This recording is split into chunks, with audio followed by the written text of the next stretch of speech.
Hi Leo, and welcome to your May monthly predictions reading. This reading is going to be a general prediction only, so if you are looking for a love prediction specifically, I'm going to link that in your intro as well as your outro of this video. This reading is intended for Leo, Sun, Moon, Risings, or those who have strong Leo placements in their chart. If you're not a Leo and you're here cross-watching, that's fine. I have nothing against cross-watching.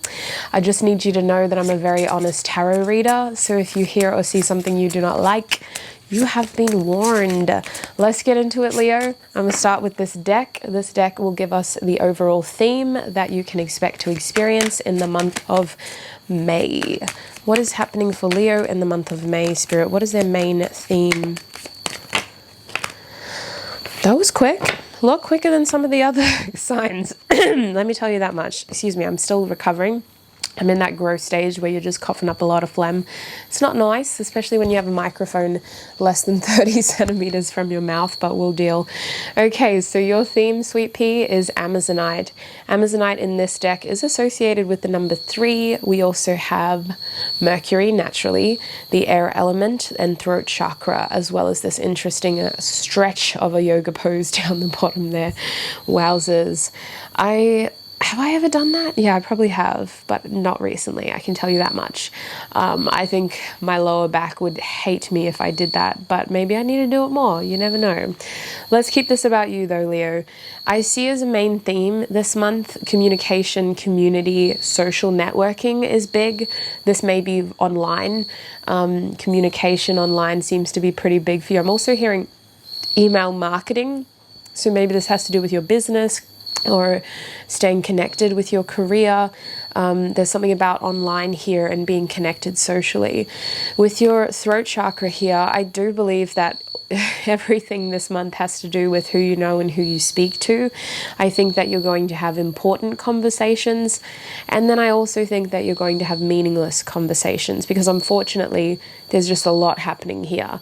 I think you may be overcomplicating your life by trying to keep up with too many people, but we'll see what tarot has to say. Let me shuffle our first tarot deck to have a look at what you can expect in that first week.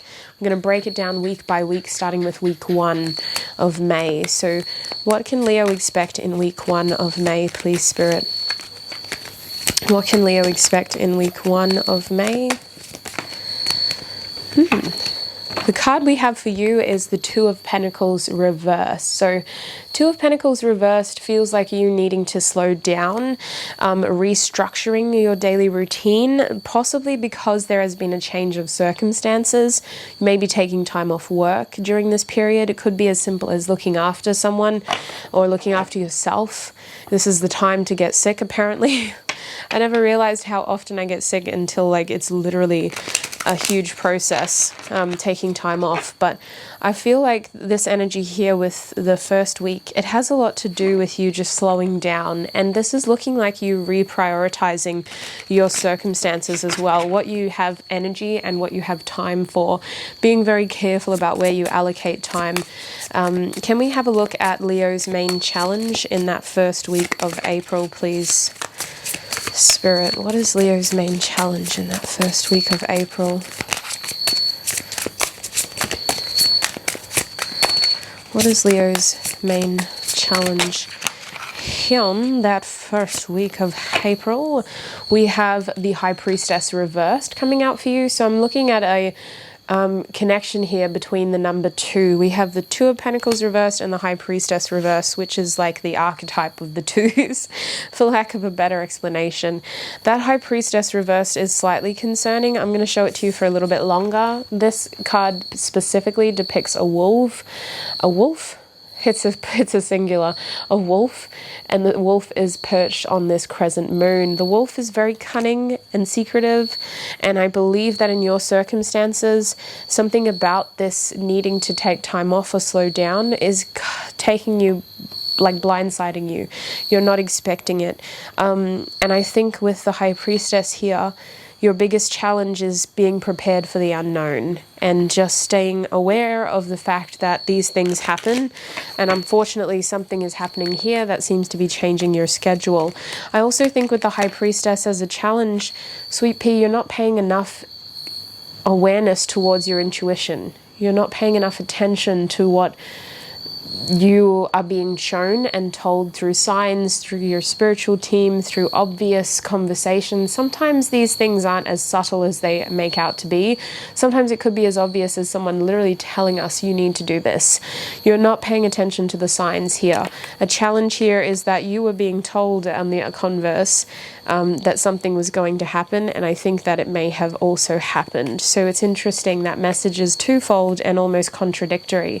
While I do think you didn't plan for this and it feels unexpected, I also believe that there were warning signs that were telling you it's time to slow down. So let us get some advice here for that first week for Leo, please, Spirit. What is the advice? Okay, we got 2 cards.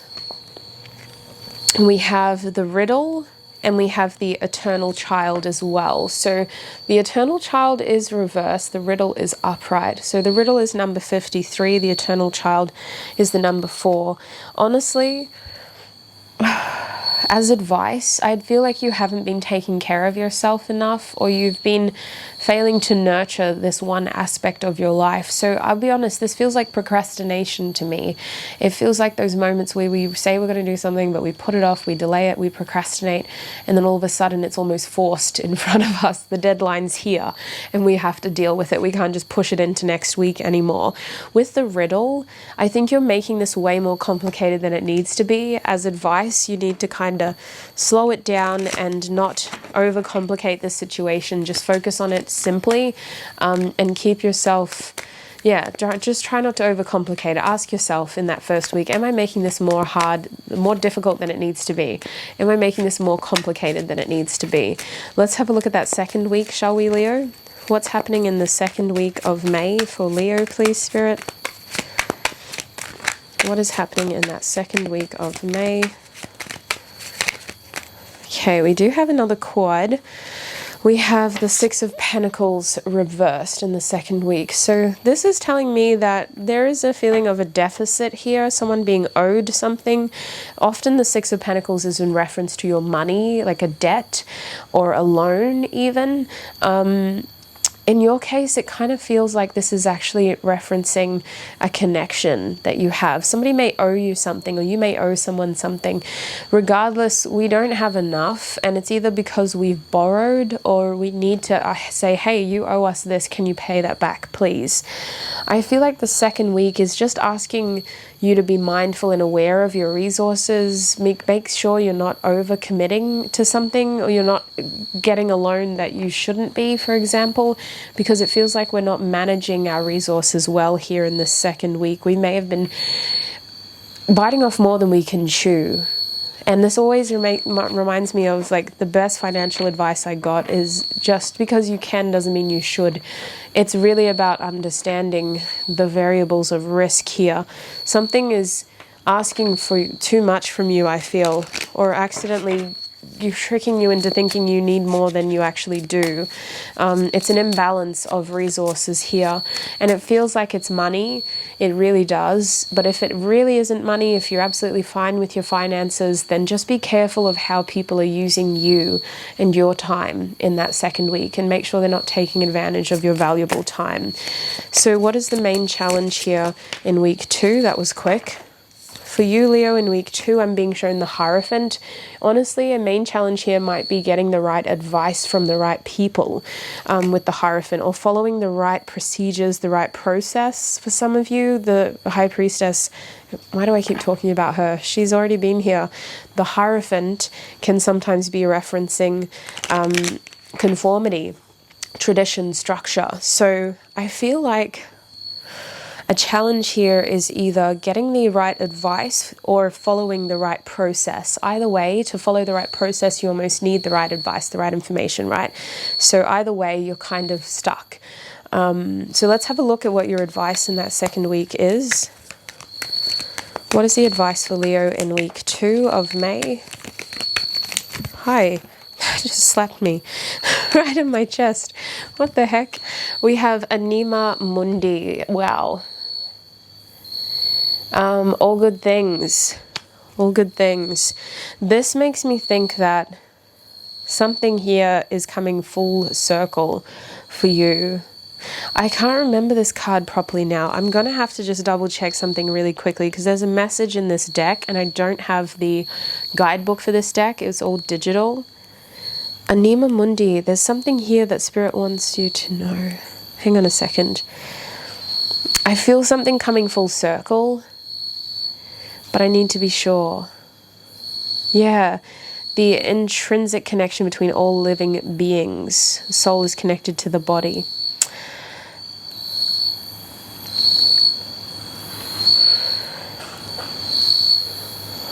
This is so interesting because I feel like I'm trying to be careful. I'm trying to be really careful. Let me just click on this first one real quick. It's almost like as advice with that Hierophant, the process that you're being called to stick to, I feel like it doesn't have to be that one way. Like someone may be telling you, if you want to get a car, this is what you have to do. You have to do it this way. I feel like you're being kind of coerced into doing something in week 2 that you don't have to. With Anima Mundi as your advice, it kind of feels like the same advice or the same challenge you had in week 1, this challenge of not trusting yourself, not knowing, and simply not staying connected to your intuition. Because I feel with Anima Mundi coming out, it's like Spirit saying that there's something that you're not paying attention to here. So that's why your challenge is getting the right advice and sticking to the process, because you may be following the wrong process here or the wrong advice that's leading you to be taken advantage of or give too much more than what you have. So let's move on to week 3 and let's have a look at how this transitions from week 2 to 3. Spirit, what is happening in week 3 for Leo? What is happening in week 3 for Leo?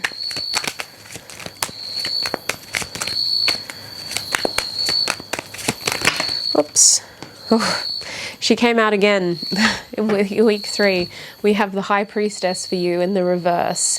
So there's a common theme here of you not trusting your intuition, sweets, not trusting what you know. And it could be that at this point you're simply disconnected, or it could be that you are very desensitized and that you have been distracted and just not paying as much attention. But in week 3, I feel like the universe is throwing so many signs at you to pay more attention to something very specific in your life. And it's kind of frustrating because you're still not seeing it. You're still not getting it. You're still not paying attention, especially with that moon there. There's so much cloudiness around you, and actually clarity is on the other side of this veil that you've put between you and the truth. It's like you're burying your head in the sand, Leo, and I can't figure out why you won't just pay attention to the truth. What's happening here in week 3? What is the main challenge for Leo? We have the 3 of Wands. The main challenge here is growth and expansion. Maybe you're waiting for something that you've invested in to come back. Maybe you're waiting for something to happen. You're just feeling like, you have to wait a bit longer. But I also believe that your ambition here is also a challenge. Either you're being too ambitious for what you have, or you actually need to consider how to plan better for your ambitions. You have this energy, but it doesn't seem to be bridled. It just seems to be a bit wayward, and it doesn't seem to be connected to an anchor. When your intuition is upright, when the High Priestess is upright, everything you do is connected to an anchor. So no matter how far you travel or dream or plan, your anchor will keep you grounded. And when you don't have an anchor, it just feels like you're floating and drifting, and that's where we get mixed up and accidentally follow the wrong advice. So what is the advice for Leo in week 3? We have the vision. So I do believe that this has to do with you understanding what it is that you want, where it is that you want to go, and how you see your life playing out. But I also think as advice, you need a source of inspiration. You need to be made more aware of what is available to you. For some of you, you need to gather more awareness by maybe figuring out what else is out there. I do see your horizon being quite limited, and I think that it's not that's not the truth. Like, you have a lot more available to you than what you believe. And your love reading was very similar, Leo. I just remembered what your love reading was. It was like someone was trying to gaslight you or take advantage of the fact that you don't see how much potential you have. And that's what I'm seeing in your May reading as well. So let's have a look at that 4th week of May now. What is happening for Leo in that 4th week of May? We got 2 cards. Let's see what they are. The 2 of Cups reversed and the 9 of Wands reversed. Maybe you're finally calling it for what it is. I see a separation here. I see you going, enough is enough, I'm done. Now, for some of you, this is simply a conversation had with someone where you're not able to see eye to eye, and so there's friction. For others of you, this is going to lead towards the ending and the separation of a current connection. I believe with the 9 of Wands reversed and the 2 of Cups reversed, these differences are irreconcilable, but I also believe that some of you are going to really be holding on to this situation and this person and not wanting to give up, almost stubbornly. Leos, and actually all the fixed signs are very stubborn, to be honest with you, although I'm biased. I'm sure people would call Capricorn stubborn as well. Listen, I do see a lot of water under the bridge here, maybe too much water under the bridge, but I feel like this situation has been a long time coming. That 9 of Wands reverse, this doesn't just happen overnight. There's a lot of energy, frustration, resentment, potentially spite, bitterness, and we just, you know, I see that being irreconcilable and necessary. But let's have a look at what that main challenge in week 4 is, because you've almost been blindsided this whole month. I don't think that this frustration needs to continue. Oh, wow. Okay. So a challenge in that 4th week has to do with the 3 of Cups, social connection, harmony. Some of y'all aren't ready to let go of this connection because of the way that it makes you feel, because of the social impacts. Some of you are simply not ready to call it quits. A challenge here is connection for you and social connection. That 3 of Cups reversed may be a reunion or just feeling like you don't have anyone serious in your life. I feel a challenge here being social connection for sure. What is the advice in week 4? I'm seeing the bardo. So your advice is to appreciate that that situation is going to be temporary. You're in a limbo stage and you will inevitably transition. Something like that isn't supposed to last forever. While you feel frustrated, disconnected, and like you don't have a community of people around you, that is temporary. We have to release what no longer serves us to make room for something that is more fitting. So your advice with the bardo is to embrace that period of limbo, because it is temporary and it is leading to something more stable, something more permanent. That's what I have for you, Leo, when it comes to the month of May. It's been a bit of an explosive reading. What a build. I feel like your reading just kind of was like blind and then climax. Like, very intense, but I hope it was relevant and I hope the advice was relevant above all. Do feel free to come back throughout the month in case the advice resonates more. Please, above all, look after your beautiful self. Take what resonates. Do not let the rest take from you. You may have messages in your other signs. Sun, Moon, Rising is a good place to start. Otherwise, have a wonderful, prosperous May, and I shall connect with you very, very soon. Bye.